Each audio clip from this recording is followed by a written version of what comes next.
Sous nos acclamations, nous allons recevoir le serviteur de Dieu. Gloire à Dieu, gloire à Dieu, gloire à Dieu. Tendre Père, nous te sommes infiniment reconnaissants. Reconnaissants pour ton amour, reconnaissants pour la réunion de ce matin. Reconnaissant, Seigneur, toi qui nous as renouvelé le souffle de vie. Reconnaissant parce que tu nous as fait quitter nos lits, Seigneur. Et tu as permis, Papa, que nous puissions nous mettre en marche pour arriver en ces lieux. Reconnaissant parce que, Seigneur, c'est toi qui nous donnes l'intelligence. C'est toi qui nous donnes la sagesse, la capacité. La Bible dit qu'en réalité, dans l'homme, c'est l'esprit, le souffle du Dieu Tout-Puissant qui donne l'intelligence.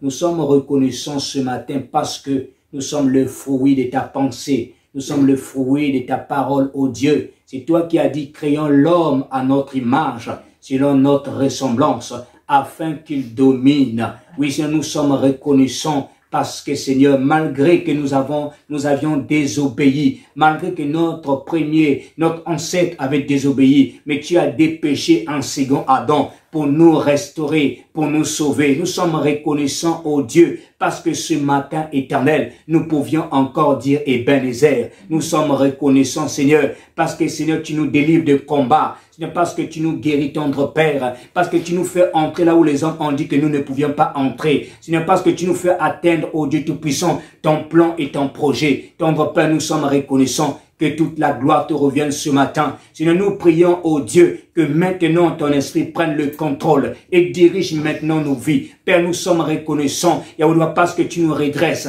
parce que tu nous relèves, malgré nos faiblesses et nos défauts. Nous sommes reconnaissants, ô Dieu, parce que tu nous châties, ô Dieu, tout ça à cause de ton amour pour nous. Seigneur, nous sommes reconnaissants ce matin, que toute la gloire te revienne, ô Dieu, dans le nom puissant de Jésus-Christ. Seigneur, merci pour ces moments. Oh, alléluia. Merci, tendre Père, que toute la gloire te revienne dans le nom de Jésus-Christ, que j'ai ainsi prié. Père, je remets maintenant ma bouche entre tes mains. Édifie une personne, Seigneur, parle à une âme. Parle-nous ce matin, Papa, qu'en sortant de ce lieu, que nous puissions sortir avec quelque chose. Dans le nom puissant de Jésus-Christ de Nazareth, que j'ai ainsi prié. Et toute l'assemblée dise avec moi, Amen. Amen. Est-ce que nous pouvons acclamer royalement le Seigneur Jésus-Christ? Alléluia. Seigneur, que la gloire te revienne, que l'honneur te revienne. Merci Seigneur. Merci pour ce qu'il fait. Merci pour les projets de paix, les projets qu'il a pour nous. Nous sommes reconnaissants pour son amour. Alléluia. Merci Seigneur. On peut s'asseoir. Alléluia. Que Dieu vous bénisse. Et bienvenue encore ce matin dans la maison du Seigneur. Bienvenue encore dans cette famille, cette représentant diplomatique du royaume des cieux sur la terre, la famille Goshen, que le Seigneur vous bénisse. Ce matin, nous sommes dans la joie d'être encore réunis ensemble, car la Bible dit qu'il est agréable, des frères et sœurs, de demeurer ensemble. C'est là que Dieu déverse ses bénédictions. Ce n'est pas une question d'habitude. En tout cas, j'aimerais dire à quelqu'un, enlève ça dans tes pensées, que c'est une question d'habitude lorsqu'on vient de la présence de Dieu. Ce n'est pas une question d'habitude, c'est une grâce. Parce que dans la présence de Dieu, il y a des choses qui peuvent se passer. Des choses spirituelles peuvent se passer. Je dirais même se passent. Des choses spirituelles que tu ne vois pas. Quand tu viens dans la présence de Dieu, en fait, c'est comme une coudée de plus que tu as rajouté dans ta vie. C'est comme une grâce de plus que tu as rajouté dans ta vie. Parce que quand tu viens, tu es emporté par l'atmosphère divine qui est dans la présence de Dieu, qui te permet en fait d'élever la voix et de dire un mot à Dieu. Alors que parfois, si tu restais à la maison, tu aurais été focalisé à autre chose. Mais à la maison de Dieu, ça te donne la force au moins de dire un mot à Dieu. Et ce que tu vas dire là, c'est une sémence que tu plantes, que tu récolteras peut-être à l'instant T, ou peut-être que tu récolteras dans les années à venir. C'est une grâce. Alléluia. Amen. Et cette semaine, nous étions en jeûne et prière de 5 jours. Gloire soit rendue à Dieu pour les personnes qui ont jeûné. Et que Dieu donne la force à ceux qui n'ont pas jeûné, afin que dans les jours à venir aussi, qu'ils puissent jeûner. Le thème de notre jeûne était la restauration. Alors pendant que j'ai j'avais ressenti dans mon cœur de prier pour la restauration. Comme je le disais, j'ai ressenti dans mon esprit, j'avais une pensée dans mon esprit pour orienter ce temps de jeûne. Et cette direction était beaucoup plus dans la récupération de tout ce que nous avions perdu. Vous savez, dans la vie, on reçoit souvent des coups, hein, des faux coups, ou encore on peut recevoir des poignards, des gens qui nous poignardent par le dos. On peut recevoir, on peut subir les peaux de banane, des gens qui nous mettent des pièges. Et tout ça, en fait, ça peut causer qu'un jour ou un autre, qu'on puisse perdre quelque chose. Tu avais une bonne fonction et tu as perdu ça parce qu'il y a quelqu'un qui allait parler mal de toi, qui allait dire de fausseté contre toi et tu as perdu ton poste. Donc, on se retrouve des fois des choses comme ça où l'on peut perdre des choses dans la vie. Et donc, moi, j'étais parti dans cette optique. On va prier pour que Dieu nous fasse grâce, qu'on puisse récupérer tout ce que nous avions perdu, tant sur le plan physique que sur le plan spirituel.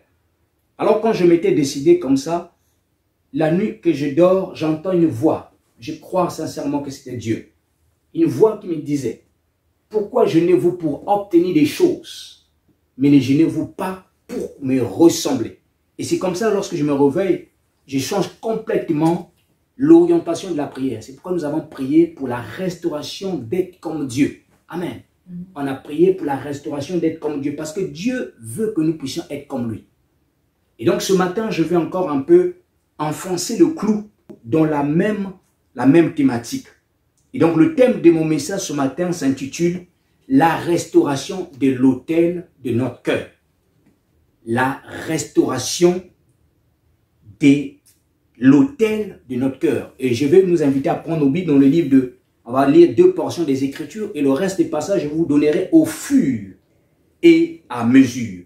Donc, premier texte biblique se trouve dans le livre des 1 Roi, chapitre 18, versets 30 à 32. 1 Roi, chapitre 18, versets 30 à 32. Et le second passage, nous le lirons dans le livre de la Genèse, chapitre 35, versets 1 à 7. Versets 1 à 7. Donc, je lis la parole du Seigneur dans 1 Roi, chapitre 18, versets 30 à 32. La Bible dit, Élie dit à tout le peuple, approchez-vous de moi. Et tout le peuple s'approcha de lui. Alors Élie rétablit l'autel de l'Éternel. Avait été adressé en ces termes. Israël sera ton nom. Il bâtit avec ses pierres un autel au nom de l'Éternel. Remarquez bien, il y a le mot autel qui est là. Il fit autour de l'autel un fossé de la capacité de 2 mesures de sémence. Il arrangea de bois, découpa le taureau et le mit sur le bois. Puis il dit, remplissez d'eau 4 cruches et versez-les sur l'holocauste et sur le bois. Il dit, faites-le une seconde fois. Et il le fit une seconde fois. Faites-le une 3e fois. L'eau coula tout autour et l'on remplit aussi d'eau le fossé. Au moment de la présentation de l'offrande, le prophète Élie s'avança, dit, l'Éternel Dieu d'Abraham, d'Isaac et d'Israël, que l'on reconnaisse aujourd'hui que c'est toi qui es Dieu en Israël, que je suis ton serviteur et que j'ai fait toutes ces choses par ta parole. Réponds-moi, Éternel, réponds-moi, afin que ce peuple reconnaisse que c'est toi, Éternel, qui es Dieu et que c'est toi qui ramènes leur cœur. Écoutez bien, c'est toi qui ramènes leur cœur. Alléluia. Verset 38, je vais terminer par là. Alors le feu de l'Éternel tomba, il consuma l'holocauste, le bois, les pierres. Voyez-vous, il y avait d'abord ici certains prophètes qui ont invoqué Dieu. Dieu n'avait pas répondu. Mais Élie, qu'est-ce qu'il va faire pour que Dieu puisse leur répondre? Il va faire quoi? Il va reconstruire l'autel. Amen. Et nous sommes en train de parler ce matin de la restauration de l'autel de notre cœur. Et je veux nous inviter à prendre Genèse chapitre 35 versets 1 à 7. La Bible dit ceci. Dieu dit à Jacob, lève-toi, monte à Bethel et habite-y. Là tu feras un autel au Dieu qui t'a paru lorsque tu étais en fuite devant ton frère Ésaü. Jacob dit à sa famille et à tous ceux qui étaient avec lui, ôtez les dieux étrangers qui sont au milieu de vous. Purifiez-vous et changez de vêtements. Nous nous lèverons, nous monterons à Bethel. Là, je dresserai un autel. Une autre fois, nous voyons le mot autel. Au Dieu qui m'a répondu au jour de ma détresse et qui a été avec moi pendant le voyage que j'ai fait. Il donnait à Jacob tous les dieux étrangers qui étaient entre leurs mains, ainsi que leurs boucles d'oreilles. Jacob les enfouit sous le térébinthe qui était près de Sichem. Ensuite, ils partirent. La terreur de Dieu s'est répandue sur les villes environnantes et l'on ne poursuivit pas les fils de Jacob. Jacob arriva, lui et tous ceux qui étaient avec lui à Luz, qui est Bethel, dans le pays de Canaan. Il bâtit un hôtel et il appela cet endroit El Bethel, car c'est là que Dieu s'était révélé à lui lorsqu'il était en fuite devant son frère. Parole du Seigneur. Amen. Alléluia. Amen. Et donc ce matin, frères et sœurs, comme je disais, nous allons encore enfoncer un peu le clou par rapport au thème que nous avons eu tout au long de cette semaine, qui est la restauration de l'autel de notre cœur. Lorsqu'on parle de restauration, on parle du rétablissement. Rétablissement de quelque chose ou d'une personne à son état initial, à son état primitif. Lorsqu'on parle de rétablissement, on parle de la réparation, mais au-delà de la réparation, mais c'est aussi le fait d'accorder la capacité, l'énergie, la force à une personne de pouvoir se relancer. Alléluia. C'est un peu comme, je vais prendre un exemple. Imaginons une personne qui a toute sa vie, s'était tout donné pour un travail. Une personne qui s'était investie dans quelque chose. Mais du jour au lendemain, on vient l'enlever dans ce travail-là. On l'accuse et on l'enlève dans ce travail. Et par la suite, la personne fait une dépression. Pourquoi? Parce que toute sa vie, il s'était investi. Et un jour, on l'accuse faussement. Et il perd le travail. Il fait une dépression. Alors, si vous prenez cette personne, vous le restituez, vous le redonnez son poste qu'il avait, ça s'appelle la réparation. Mais remarquez, vous l'avez réparé en fait. Vous l'avez remis à son poste avant. Il va gagner peut-être le même salaire, il va peut-être avoir la même fonction. Mais entre-temps, la personne est dépressive maintenant, parce qu'autrefois vous l'avez licencié. Et donc la restauration, ce n'est pas seulement la réparation, mais la restauration, c'est aussi donner la capacité, la vigueur que la personne avait avant, pour qu'il puisse travailler avec la même dimension, avec la même gloire. Donc la restauration, c'est la réparation, plus la capacité pour que la personne retrouve la même statut. Tu répares main, tu enlèves la dépression, tout ce que tu avais, tout ce qui a été causé par la suite, à cause de ce que la personne avait perdu. C'est ça la restauration. Et Dieu veut que nous puissions être restaurés.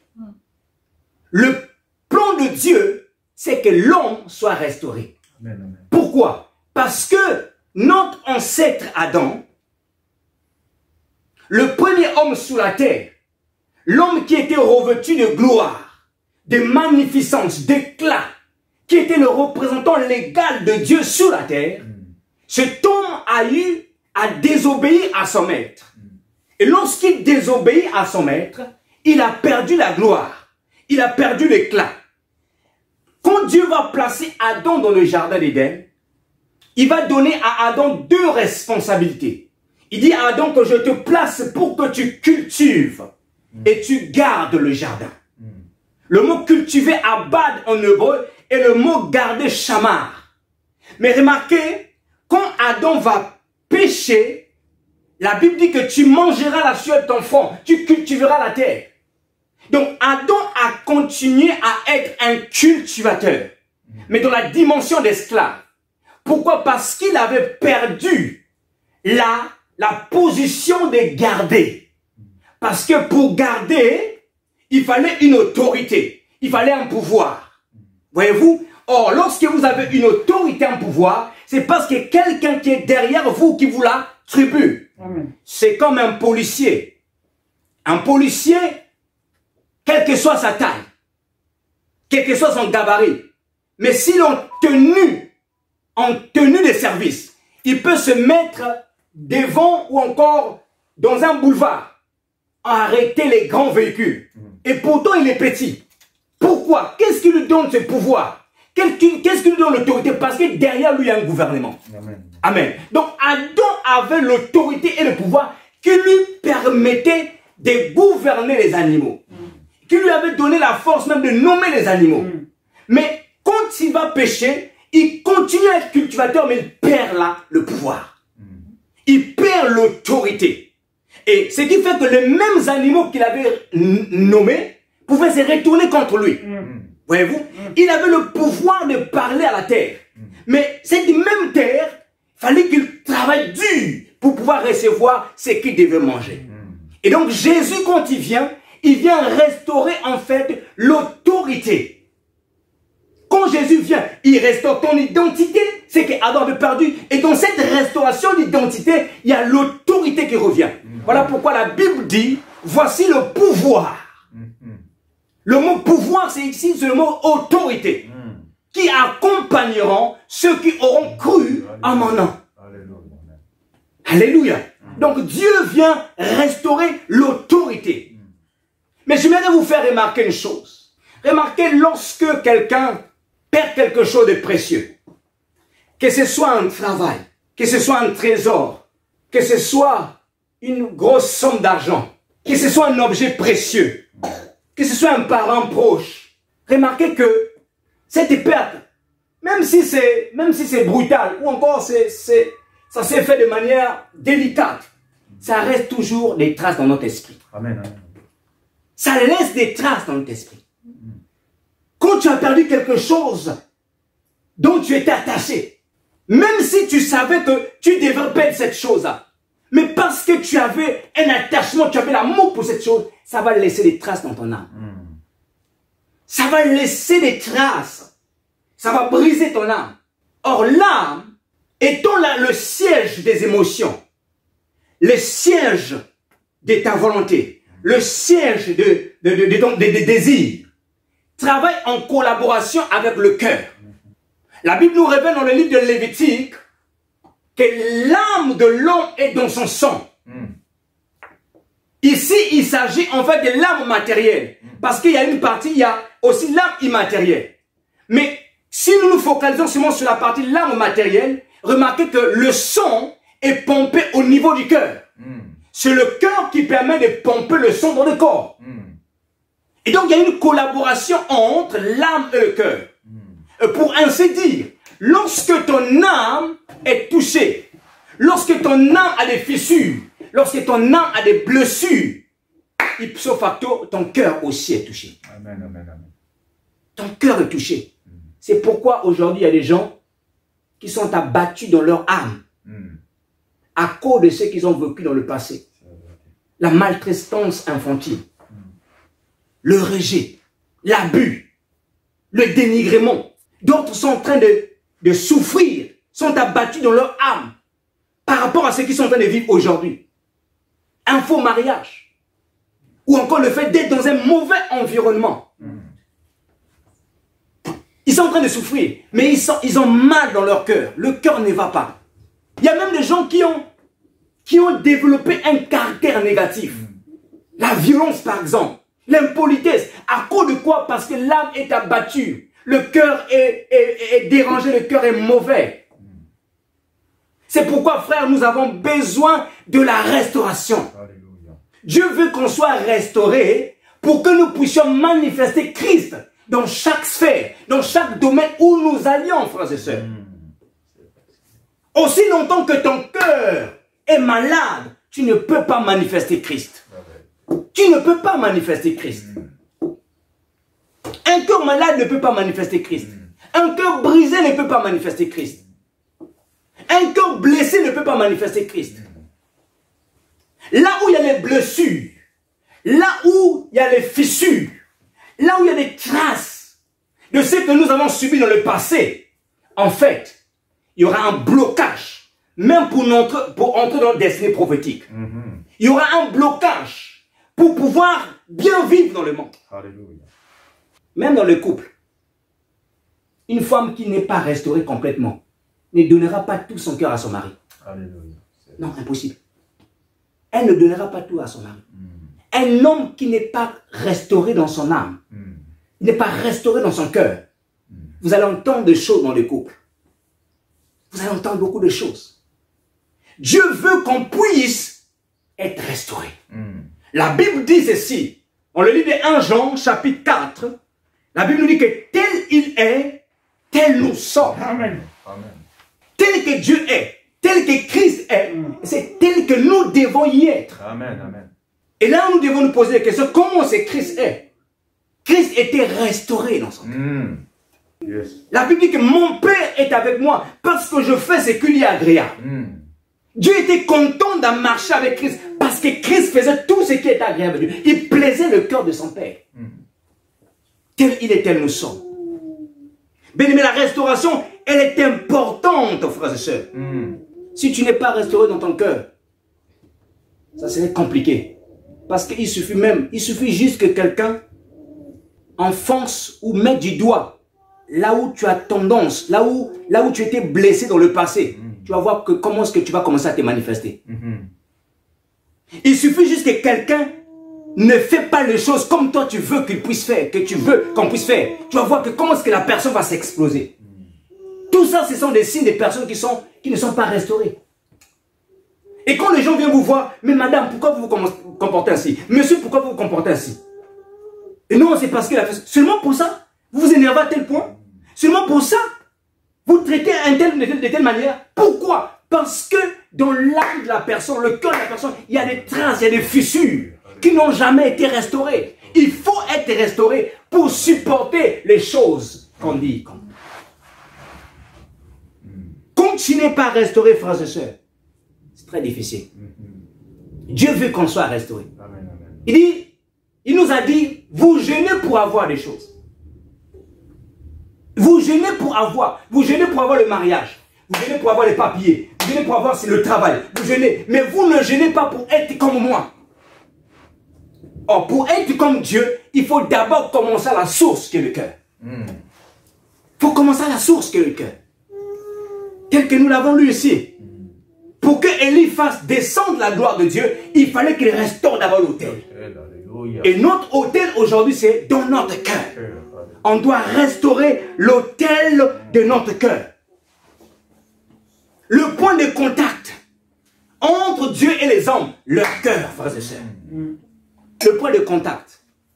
Si tu ne restaures pas ton cœur, s'il y a encore des épines dans ton cœur, il est difficile que Dieu puisse se manifester pleinement en toi. C'est pourquoi Dieu veut qu'on puisse restaurer notre cœur. Dieu veut qu'on puisse restaurer notre cœur, bien-aimé dans le Seigneur. Ce matin, j'aimerais ma prière pour quelqu'un que, en sortant de ce lieu, que tu sois restauré dans ton cœur. Amen. Que Dieu puisse restaurer ton cœur ce matin. Je vais vous citer 4 choses. Parce que le mot, vous savez, le mot autel, on en trouve dans la Bible. Hein. Vous savez, on a lu que 2 passages ici, on nous a cité des autels. On voit les gens qui montaient des autels. Mais dans toute la Bible, tous ceux qui montaient les autels ne les montaient pas avec les mêmes objectifs, avec les mêmes raisons, avec les mêmes buts. Non. Et donc c'est important de comprendre pourquoi les autels doivent être restaurés. Donc avant que tu comprennes cela, tu dois comprendre de pourquoi il y a eu des autels dans la Bible. Pourquoi les gens élevaient des autels. Il y en a plusieurs raisons, certainement, mais je vais vous en citer 4. 4 raisons pour lesquelles les gens bâtissaient des autels dans la Bible. Je vais commencer par les plus mauvaises, ou la plus mauvaise. La première raison que les gens bâtissaient les autels dans la Bible, j'ai dit première, ce n'est pas la première dans le sens positif, mais j'ai dit que je commence par la plus mauvaise. C'est pour maudire les autres. C'est pour faire du mal aux autres. C'est pour jeter des sorts aux autres. C'est pour paralyser les autres et c'est pour bloquer les autres. Quelqu'un me dit, mais comment ça? Oui. Dans le monde spirituel, pendant que toi tu dors, il y a des gens qui élèvent des autels.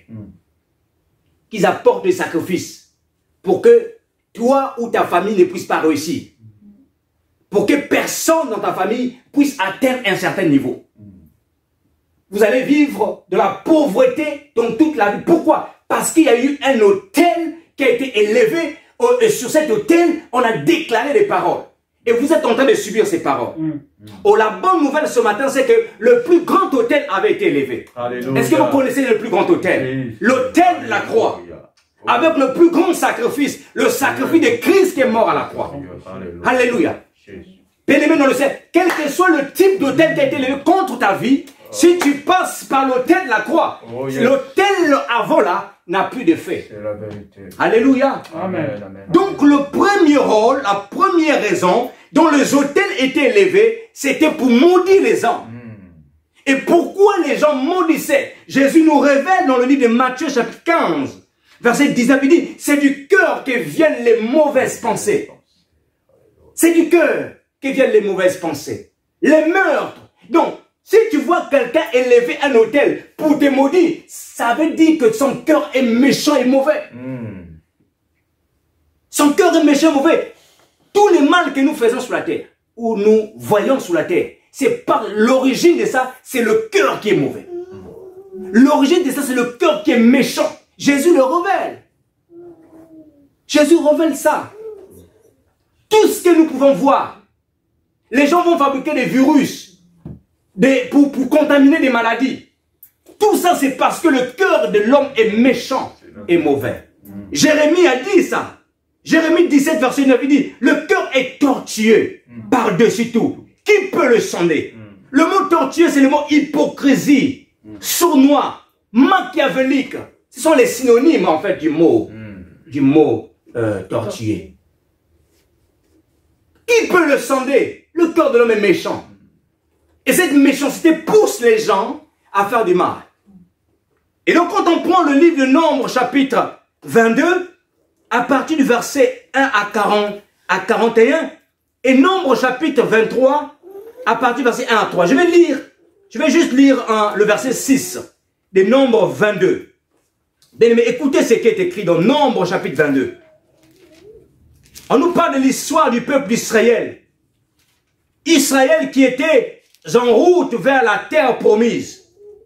Mais malheureusement pour eux, ils sont arrivés, ils ont fait un scale, une station, dans un désert. Et ce désert appartenait en fait aux enfants de Moab. Alors, lorsqu'ils font le scale dans ce désert, qu'est-ce qui va se passer? Le roi de Moab s'appelait Balak.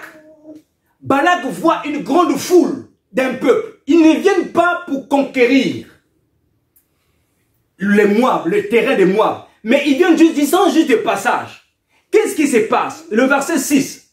Moab va appeler ses serviteurs pour qu'ils aillent. Qu'ils aillent en fait à faire appel à un prophète, un voyant, et que ces voyants viennent maudire les enfants d'Israël. Sans rien, ils n'ont rien fait. Ils ne sont pas là pour conquérir les terres des Moabites. Ils sont seulement là de passage. Et c'est ce qui nous arrive très souvent, frères. Quand le cœur de l'homme est méchant, parfois tu bosses bien, tu es dans l'entreprise, tu es un homme calé, tu es bon. Mais il y a quelqu'un qui est là, qui est en train de compléter contre toi. Au poste café, il parle mal de toi. Mais lui là, qu'est-ce qu'il veut montrer? Mais lui là, qu'est-ce qu'il est? Tu n'as rien fait, mais il parle mal de toi en fait.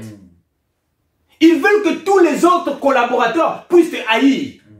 Ils veulent que les chefs puissent avoir un mauvais œil sur toi. Tout ça, c'est pourquoi tu perds ton emploi. Mais quand on arrive à ce stade-là, c'est pourquoi? Qu'est-ce qui fait ça? C'est parce qu'on est mauvais dans le cœur. Verset 6 de Nombre, chapitre 22. La Bible dit ceci, viens, je te prie, maudis-moi ce peuple, car il est plus puissant que moi.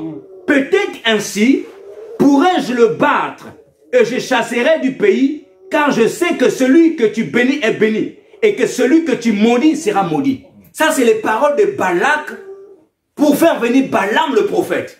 Maintenant, écoutez maintenant le verset, prenons maintenant le verset le chapitre 23, verset 1 à 3. La Bible dit que Balaam dit à Balak, bâtis-moi ici 7 autels.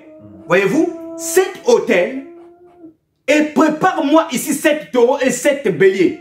Balak fit ce que Balaam avait dit. Et Balaam offrirent un taureau et un bélier sur chaque autel. Le but de ces autels était pour maudire Israël. Alléluia. Pour maudire. Tu es tranquille, tu es pépère, tu es bien là. Tu dors pour toi. Mais il y a des gens qui travaillent contre toi. Il y a des gens qui travaillent contre ta prospérité. Il y a des gens qui travaillent contre ton avenir. Il y a des gens qui travaillent contre ta destinée. Alléluia. Amen. On le voit dans nos familles. Le neveu est plus riche que l'oncle. L'oncle commence à grincer les dents. Pourquoi le neveu est plus que moi? On le voit. Le petit frère est plus riche que le grand. Le grand commence à grincer. Pourquoi le petit est plus riche que moi? Toi tu réussis, les autres ne réussissent pas. On commence à... Le méchanceté dans le cœur. Méchanceté.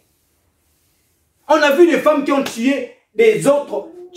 Un homme marié va draguer une autre femme. Il est marié, il va draguer une femme à l'extérieur. L'autre à l'extérieur vient, il va chercher à tuer celle qui est dans la maison pour prendre la place. Méchanceté dans le cœur. Dans certains coins du monde, on met des pots de bananes, on met des fétiches pour ôter les autres dans leur poste. Pourquoi? La méchanceté dans le cœur. La méchanceté. Mais donc le premier rôle dont les autels étaient élevés, c'était pour maudire les autres. C'était pour jeter des sorts aux autres. Mais béni soit Dieu parce que nous étions, comme l'apôtre Paul dit, nous étions de leur nombre. Marchant autrefois selon le train de ses membres. Selon le prince, la puissante de l'air. De l'esprit qui agit maintenant dans le fils de la rébellion. Nous étions là-bas dans le monde des ténèbres. Donc, nous aussi, même si nous ne l'avions pas fait, mais nous étions peut-être susceptibles ou capables de le faire. Alléluia. Amen. Maintenant, lorsque Dieu te sort de là-bas, le but de Dieu c'est quoi? C'est là le deuxième rôle ou la deuxième raison des autels. La deuxième raison des autels c'est quoi? C'est en fait c'est pour invoquer Dieu. C'est pour invoquer l'Éternel. Et là je vais lire deux textes dans les Écritures. Genèse chapitre 12, versets 7 à 8 et Genèse chapitre 24. Où on voit que Abraham et son fils Isaac, eux aussi ils ont élevé des autels. Invoquer l'Éternel. Donc Dieu te sort du monde. Il te sort du monde. Le but que Dieu te sort du monde, c'est pourquoi? C'est pour que tu deviennes celui qu'il invoque, c'est-à-dire un adorateur. Il te sort du monde. Tu étais dans le monde. Tu as reçu Jésus. Dieu veut faire de toi un adorateur. Celui-là qui va élever en fait l'autel pour adorer Dieu. Et c'est même là la dimension du cœur. Parce que Dieu ici, Abraham avait élevé un autel. Isaac avait élevé un autel. Mais aujourd'hui, ils ont invoqué Dieu. Aujourd'hui, Dieu veut que nous puissions, nous aussi, élever l'autel de notre cœur pour pouvoir invoquer Dieu. Ça veut dire que notre cœur doit être rempli de la soif de voir Dieu. Notre cœur doit être rempli de la soif de s'approcher de Dieu. L'autel du cœur doit être rebâti et restauré. Genèse chapitre 12, versets 7 à 8. Écoutez ce qui est écrit. Dit, l'Éternel apparut à Abraham et dit, je donnerai ce pays à ta descendance. Abraham bâtit un autel à l'Éternel qui lui était apparu. Puis il éleva son camp de là pour se rendre à la montagne. Il bâtit là un autel. Il bâtit là un autel pour invoquer l'Éternel. Genèse chapitre 26, verset 4. Genèse chapitre 26, verset 4. Verset 24. Genèse 26, verset 24. La Bible dit ici. L'Éternel lui apparut cette nuit-là et dit, je suis le Dieu d'Abraham ton père. Là il parle à Isaac. Sois sans crainte, car moi, je suis avec toi. Je te bénirai et je multiplierai ta descendance à cause de mon serviteur Abraham. Isaac bâtit là un autel et invoqua le nom de l'Éternel. Il s'y dressa sa tente. Ces hommes ont bâti des autels, non pas pour maudire, mais ils ont bâti des autels. Pourquoi? Pour invoquer le nom de l'Éternel. Et Dieu veut que nous aussi, nous puissions bâtir l'autel de notre cœur. Pourquoi? Pour pouvoir adorer Dieu. Amen. Et nous avions parlé autrefois ici, on avait parlé, on a fait une série d'enseignements sur le tabernacle de Moïse. Et nous avons vu que dans le tabernacle de Moïse, il y avait un lieu qu'on appelait le lieu saint. Et dans le lieu saint, il y avait un autel qu'on appelle l'autel des parfums. Or, le parfum symbolisait en fait la dimension de la prière et de la louange. La dimension de l'adoration d'un chrétien. Donc l'autel symbolise aussi l'état du cœur pur d'un chrétien. Il faut élever un autel pur où tu vas adorer Dieu, tu vas louer, tu vas prier le Seigneur. Et Dieu ce matin, frères et sœurs, il veut que nous puissions, il veut restaurer l'autel de notre cœur. Dieu veut restaurer l'autel de notre cœur. Tu as trop longtemps pleuré.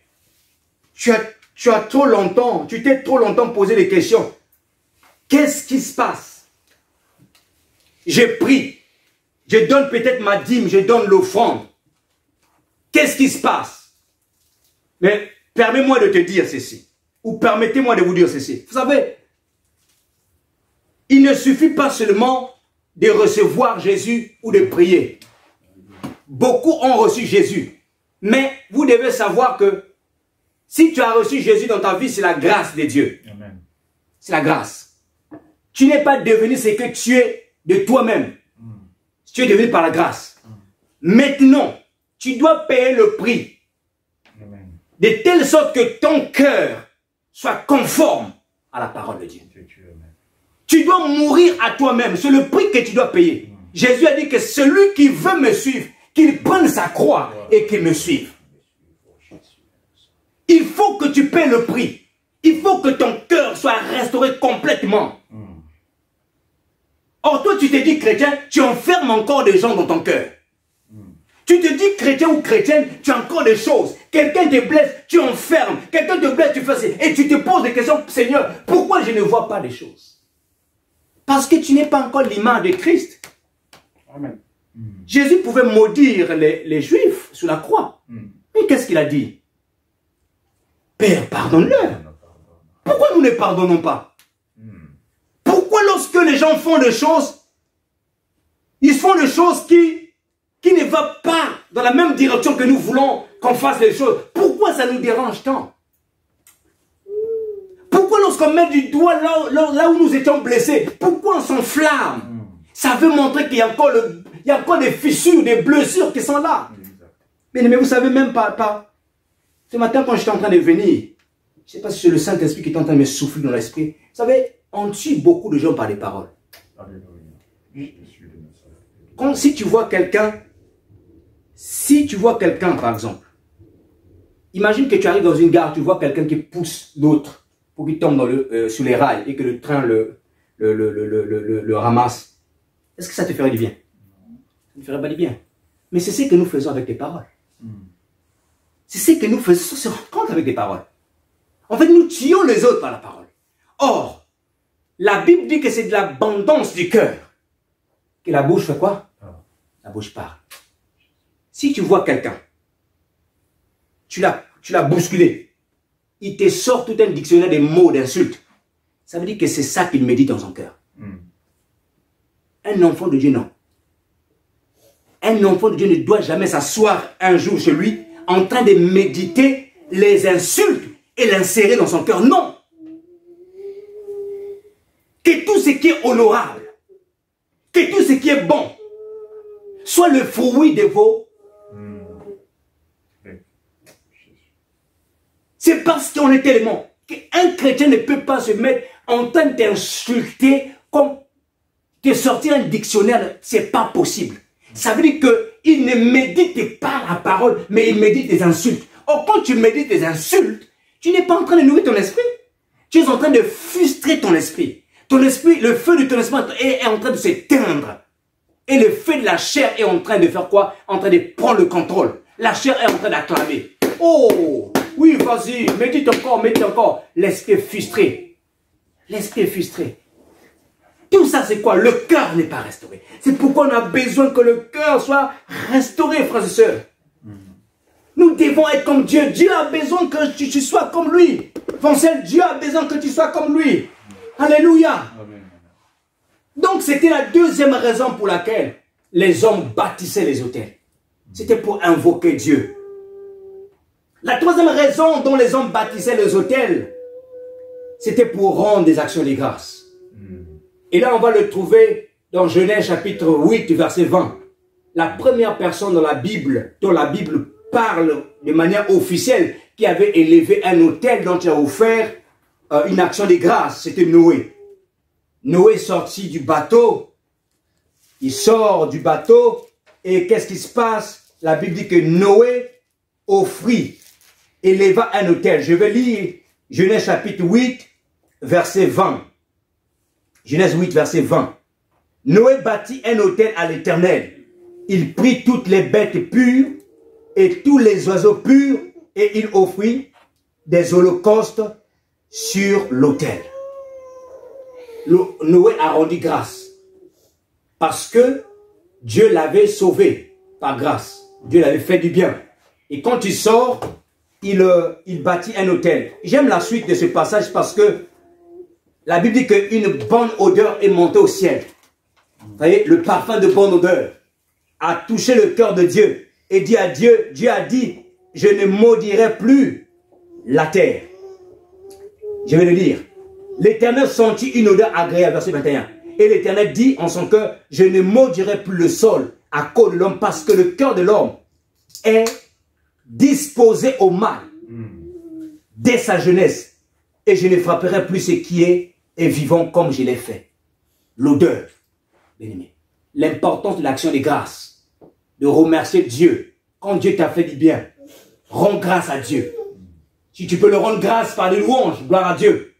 Si tu peux le rendre grâce en offrant quelque chose à un pauvre, gloire à Dieu.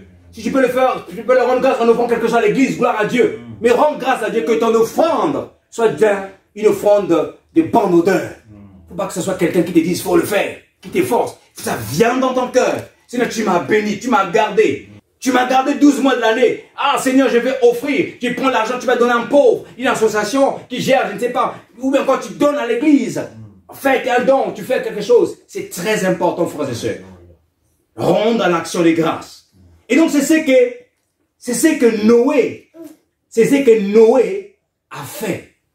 Il a bâti un autel. Donc, on a vu que les autels, les premiers rôles maudits. Dieu te quitte de la malédiction.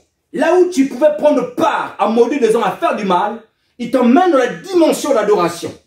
Deuxième autel. Et troisième autel, lorsqu'il t'emmène dans la dimension d'adoration, la troisième raison, c'est que tu dois maintenant rendre grâce à Dieu. Parce que dans la dimension d'adoration, là, il te fait voir sa gloire. Mais plus qu'il t'a fait voir ta gloire, derrière, qu'est-ce que tu dois faire? Tu dois accompagner cette gloire par l'action de grâce. Tu rentres dans la présence de Dieu. Tu vois Dieu. Tu vois sa présence. Rends grâce à Dieu.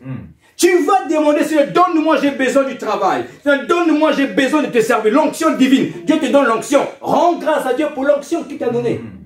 Donc, tu étais d'abord dans le monde, tu deviens adorateur, mais ensuite, rends grâce à Dieu. Le deux dernier raison pour lesquelles nous avons vu là, c'est ce que Dieu veut que nous puissions faire en restaurant l'autel de notre cœur. Il veut qu'on soit des adorateurs. Il veut aussi qu'on soit des hommes et des femmes qui rendent grâce à Dieu. Bien-aimé dans le Seigneur, la restauration de l'autel de ton cœur. Quand les gens te voient, ils doivent voir Christ au travers de ta vie.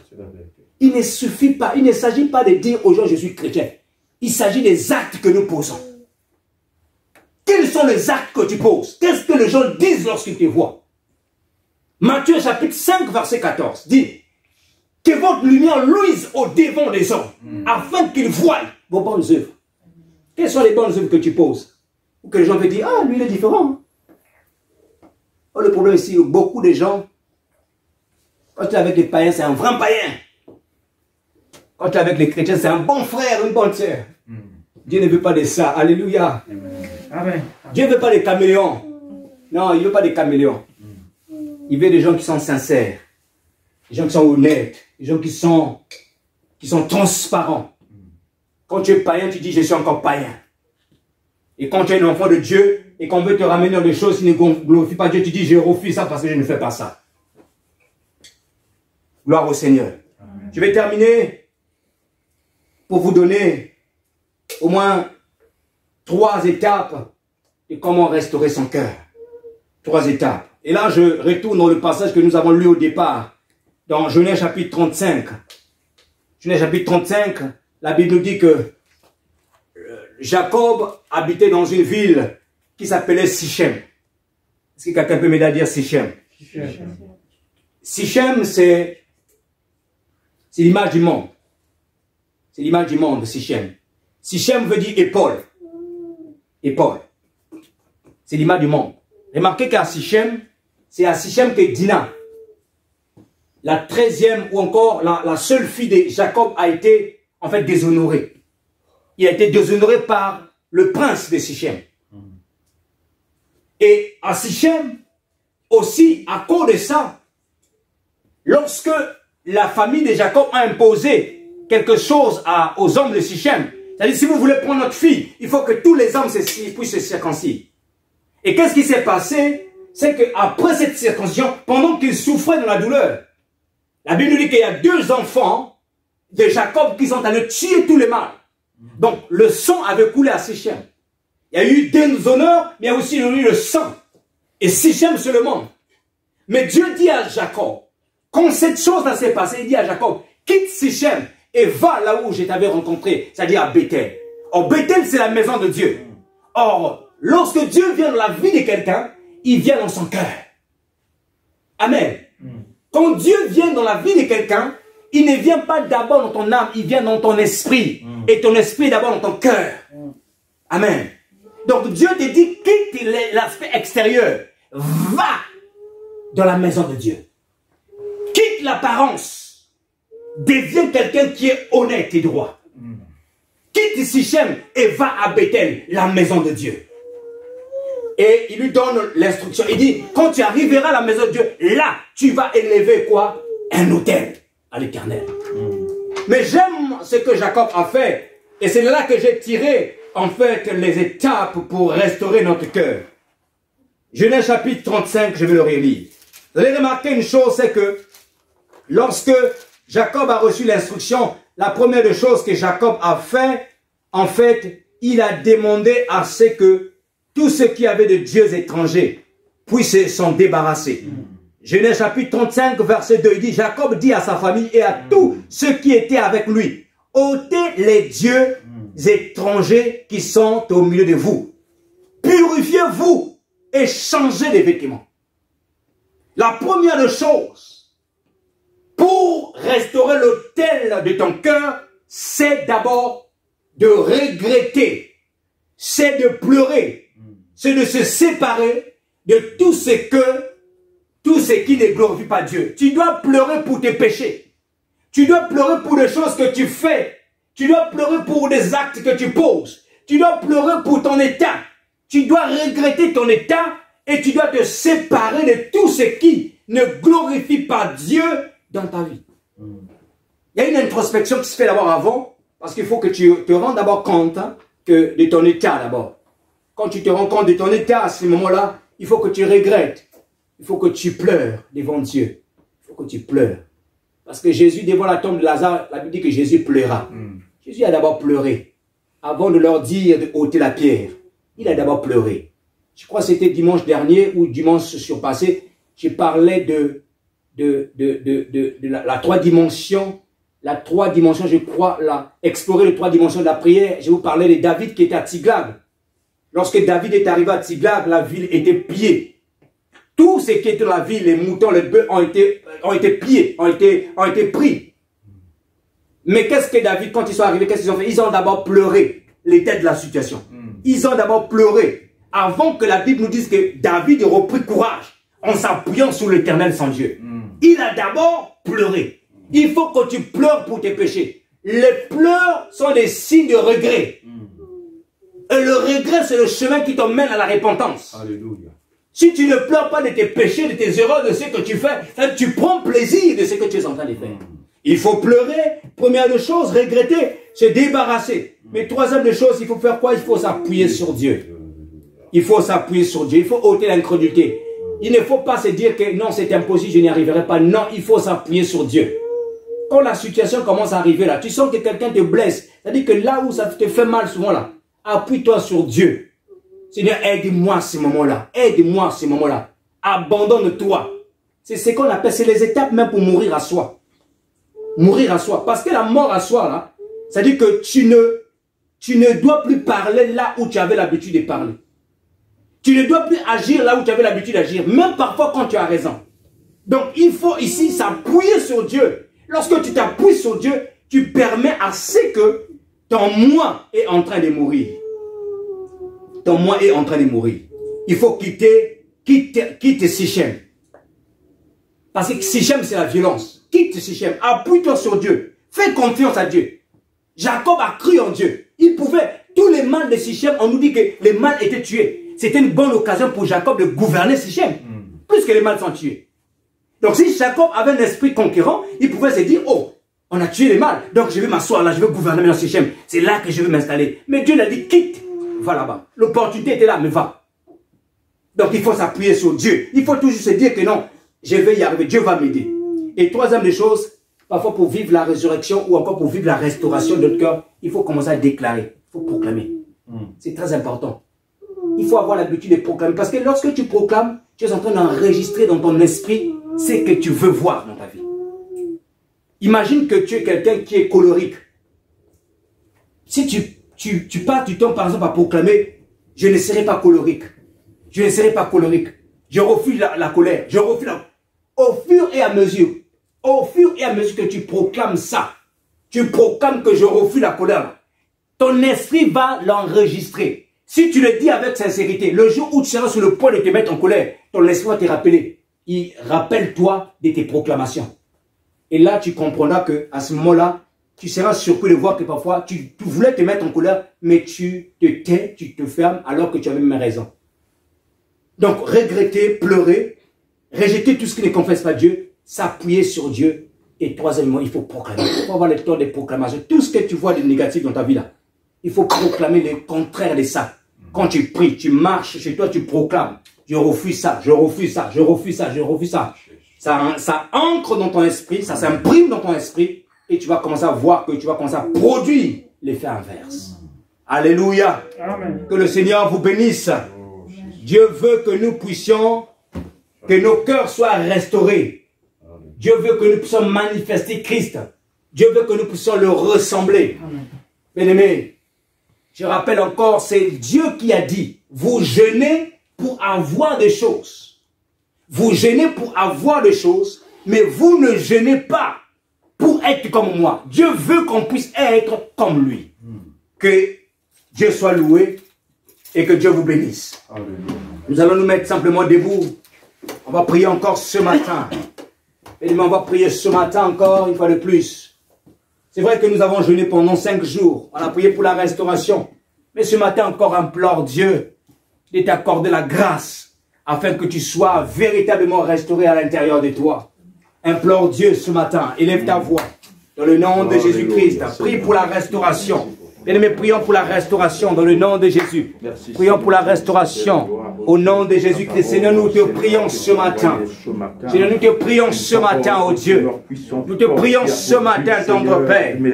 Seigneur, viens nous restaurer. Seigneur, viens nous restaurer ce matin. Seigneur, tu nous as dit, tendre Père, que nous devions être comme toi. C'est pourquoi, Père, je prie au nom de Jésus-Christ. Restaure, Seigneur. Restaure nos vies. Restaure quelqu'un ce matin. Restaure l'autel de cœur de quelqu'un ce matin. Restaure l'autel du cœur de quelqu'un, oh Dieu, ce matin. Afin que, Seigneur, nous puissions te ressembler. Toutes les épines, oh Dieu. Toutes les épines. Toutes sortes de saleté. Toutes sortes d'impudicité. De colère. Ne soient plus notre partage. Dans le nom puissant de Jésus-Christ. Père, ce matin, et nous déposons l'autel de notre cœur, oh Dieu, sous l'autel, Père de la croix, afin que nos vies soient transformées, afin que nos vies soient changées, dans le nom puissant de Jésus. Tendre Père, merci, merci pour ton amour, merci pour ta bonté, Seigneur, merci pour la restauration, merci pour ce que tu vas commencer à faire, oh Dieu, tout le long de ce mois de novembre, dans nos vies et le mois de décembre. Merci, tendre Père. Que ton nom soit glorifié. Au nom de Jésus-Christ. Alléluia. Bien-aimés, nous allons encore prier. Un dernier sujet. Alléluia. J'aimerais que tu puisses rentrer en toi-même. Que tu puisses voir. Parce que dans ta vie, il y a quelque chose que tu manifestais. Quelque chose que qui venait de Dieu, que tu, dans une dimension que tu opérais. Quelque chose que tu détenais. Mais depuis un certain moment donné, tu ne le vois plus. Et ça ne se manifeste plus.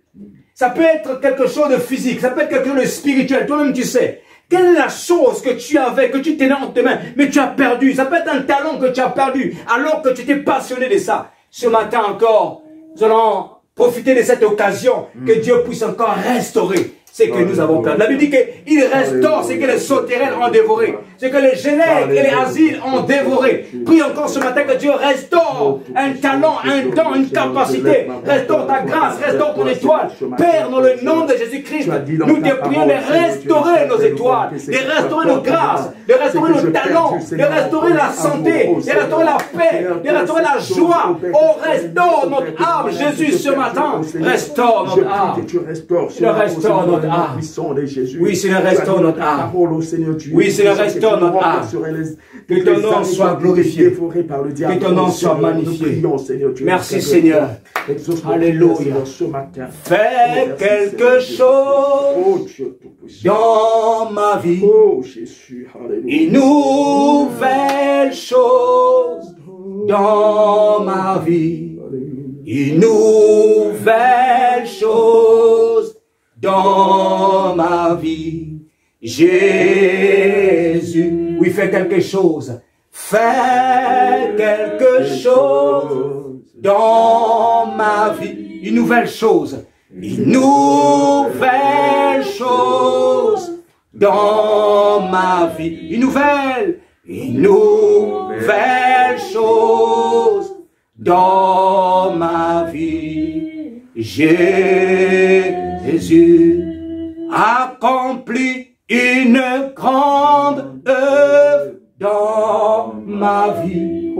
Accomplit une grande œuvre dans ma vie. C'est une supplication, frère. Chante-la avec moi. Accomplit une grande œuvre dans ma vie. Jésus accomplit une grande œuvre dans ma famille. Accomplit une grande œuvre dans ma famille. Accomplit une grande œuvre dans ma famille. Accomplit une grande œuvre dans ma famille. Jésus accomplit une grande œuvre dans cette église. Accomplit une grande œuvre dans cette assemblée. Oui, accomplit une grande œuvre dans cette assemblée. Accomplit une grande œuvre dans cette assemblée. Jésus, disons-le encore merci. Merci Seigneur. Merci mon Dieu, mon roi. Merci Seigneur pour ce temps merveilleux, pour ce temps, oh Dieu Tout-Puissant, merci. Que ton nom soit glorifié, que ton nom soit élevé. Merci Seigneur, merci. Que l'honneur et la gloire te reviennent. Dans le nom de Jésus-Christ. Alléluia. Alléluia. Béni soit ton Saint-Nom. Alléluia. Père, merci. Merci Seigneur. Alléluia. Je vais demander Pasteur Jean-Brice, qui est là au milieu de nous, juste rendre grâce à Dieu et recommander notre territoire entre les mains du Seigneur. Alléluia. Et aussi de prier pour les offrandes. Alléluia. Alléluia. Éternel Dieu Tout-Puissant, Dieu glorieux. Seigneur, en franchissant mes pieds en ce lieu, oh Dieu, je réalise tout simplement ton amour dans nos vies. Seigneur, tu nous parles de la restauration de nos cœurs. Oh Dieu Tout-Puissant. Seigneur, si nos cœurs ne sont pas restaurés, oh Dieu, comment pourrons-nous être en contact permanent avec toi?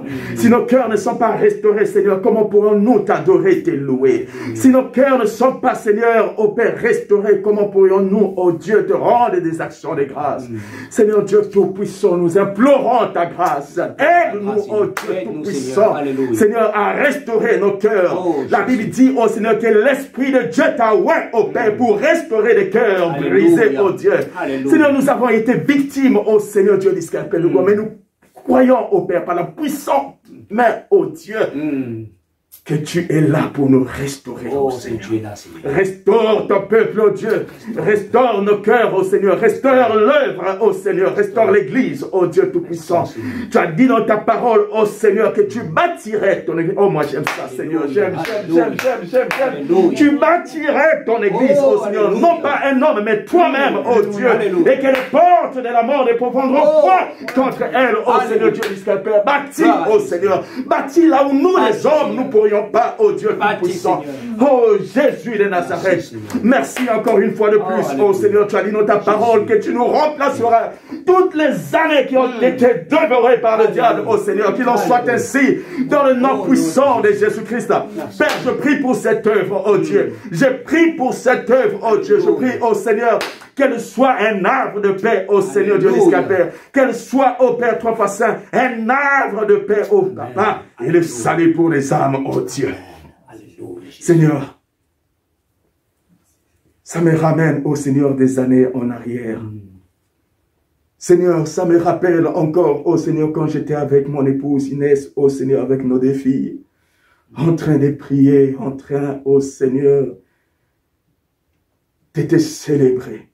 Jusqu'à ce que nous avons vu de nos propres œuvres, ce que tu as fait. Seigneur, ce que tu as fait dans ma vie et dans la vie de mon épouse. Seigneur, je te prie, ô Seigneur, que tu en fais, ô Seigneur, autant pour ton serviteur. Que tu en fais autant pour cette œuvre dans les noms puissants de Jésus-Christ. Toi, tu es le Dieu des cas impossibles. Ô Seigneur, manifeste ta grâce. Merci, Seigneur. Merci encore une fois de plus, ô Dieu. Merci, Seigneur, pour les offrandes. Oh Dieu, nous prions que ces offrandes, Seigneur, puissent être, oh Seigneur, une véritable source pour l'avancement de ton œuvre. Nous prions, Seigneur, pour toutes les mains, oh Dieu. Nous prions pour ceux, oh Père, qui n'en ont point, que tu puisses pourvoir. Merci, Seigneur, parce que nous sommes arrivés à la fin de ce culte. Oh Dieu Tout-Puissant, merci encore une fois de plus.